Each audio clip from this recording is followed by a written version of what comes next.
Hinihintay ko yung ano. Di ba yung labuso?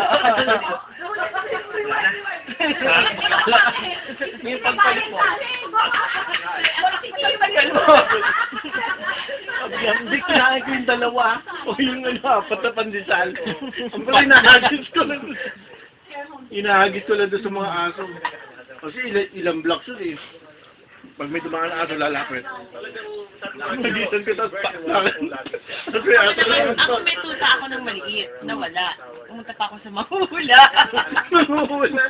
Pinahula ako. Oo, kasi hindi ko pala ako kanasan eh. Yung alala ko, tawa ko ng tawa. Kasi may tuta ako sa manghula. Sabi na manghula, hinulaan naman ako. Sabi na manghula, nandiyan lang yun sa malapit na bayan. Hindi alam mo sinasabi nun. Hindi naman sa malapit-lapit.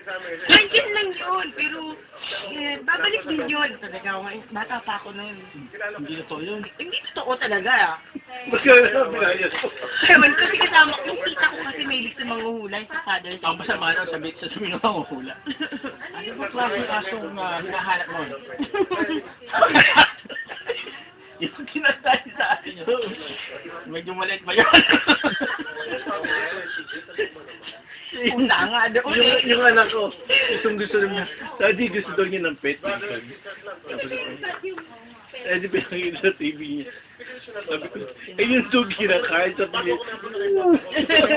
Kapag ganun sila eh. Sa lugar namin, man, gusto sa daan. Nakagano, no? Doon kinakain. Doon sa amin sa lugar namin doon. Oo. Grabe.